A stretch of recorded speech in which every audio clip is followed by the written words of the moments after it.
Hi, it's me, Sixella, ang inyong baklang mananayaw o vloggerista. At talagang mapapasabi ko na lang ng atake!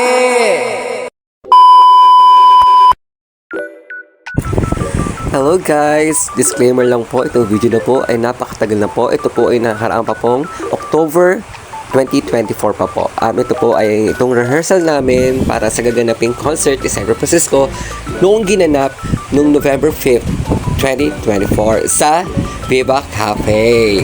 Siyempre, isang malaking karangalan nga naman ang mag-iisang backup dancer na nag-iisang na dual trans diva na si Sevi Francisco.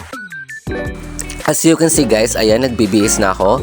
Nagpapalit na ako ng damit at mag-aayos rin ako para dire-diretso na tayo sa pagpunta sa gym na aking pupuntahan. Siyempre, tayo magsusuot na ng medyas. Magsusuot na rin tayo ng sapatos sa Rouge. Siyempre, hindi natin kakalimutan yan. Kaya pa kailangan maging okay tayo pag nagpa-practice tayo o nagre-rehearsal. Let's go, let's go! At tayo nakasakay na ng tricycle. Pag-go na tayo sa gym na ating pupuntahan. At ayan na nga, pababa na kami dyan. At dito kami sa gym na to nag-rehearsal. Ito ang YP4K Fitness Gym. Located dito sa Batasan Hills, Quezon City guys. Yes, maganda dito guys, sobra. At eto na nga kami, kompleto na po kami. At kami mag-i-start na mag-rehearsal. Let's go, let's go, let's go!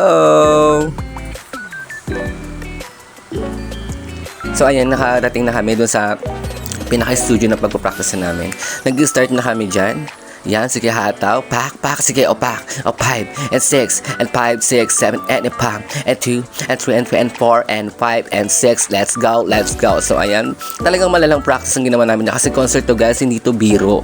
Dapat talaga malalang practice, malalang, alam niyo na, go. So ayan guys, ang atake na namin dito ay pauwi na kami at tapos na ang aming rehearsal para sa aming second day. At yun na nga, last practice na rin po namin ito. At syempre after namin mag-practice kami ay lalamon. Magkakain na kami syempre yung pagod. Syempre alam nyo na, sa practice sa rehearsal, kita-kita naman sa aming mga pesang saruray na talagang pagod. Pero worth it naman guys. At alam ko mag-enjoy yung mga manunood sa amin.